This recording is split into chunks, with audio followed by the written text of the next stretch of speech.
Mr. Batten, does United Nations mean anything for European Union? Because it's not clear from debate with Commissioner Mogherini what's the relation between two organizations, because it looks that United Nations were omitted completely in Syria bombing. Well, that's right, yes, that's a very good point. If we go back to the Iraq War originally, my party's position, the UK Independence Party, was we would only back the invasion of Iraq if there was a United Nations declaration. That was an acceptable thing to do. They never had that declaration, and of course, look at the mess we're in all these years later because of that invasion. So it would have been good if they could have reached a position on this bombing. And the point I made in that speech was, I don't know who's responsible, but it doesn't seem to me that there's proof that anybody knows who's responsible, really. And of course, it doesn't make sense that Assad would do it when all he's doing is inviting retribution from the West. Why would he launch this attack in the knowledge that it might bring about this retribution, when in actual fact it makes more sense for the other side to have done it, because they bring the retribution on Assad. So I'm not saying that I know which either side did it. All I'm not saying is that nobody else seems to, and therefore we shouldn't have got involved in this attack on that basis.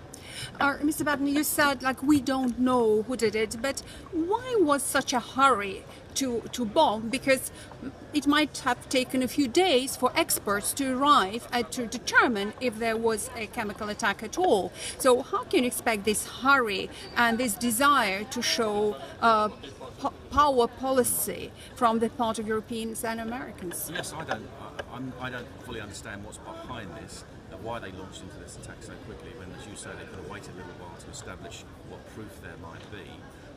And of course, the war, as Mrs. Mogherini said over there, you can't win this war by military means. But actually it was close to being won by Assad and the Russians. However much we might not like that, they're the ones on the ground, and that's where they were close to defeating ISIS. And all this does now is open the whole thing up again and gives fresh impetus to the other side, to the ISIS and the Islamic extremist side. So it doesn't actually help the situation. I mean, it's a mess anyway, whatever happens, but why make it worse? Which is what I think these bombings may well have done. How do you assess policy of Mr. Mogherini and the conference on Syria without Russia? Well, you see, Mrs. Mogherini lives in dream world. She's saying that they can bring about a negotiated peace in Syria. You're going to negotiate with ISIS, well, good luck with that. I wouldn't play much credence on how successful that would be.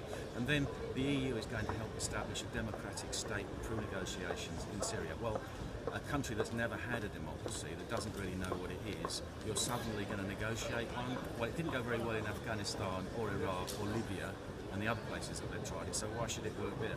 The much better situation is to have a stable regime.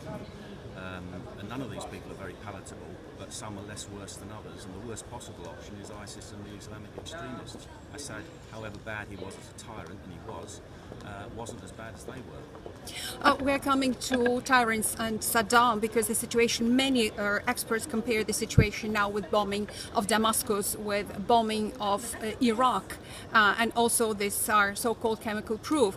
But still, Great Britain people still remember that. So why you think they have to trust now your Prime Minister May if there is no international expertise on that issue, and support her in her endeavour? Well, I certainly wouldn't trust Mrs. May with anything, or indeed most Western governments. I'm sorry, I take a very cynical view of this, is that I don't actually think they're doing anything on our interests, and they haven't done for a long time, over a whole range of policies. And one idea I'd like to voice is, look, the Second World War, a war between the major powers of Germany, Britain, Russia and America, was over in 5 years.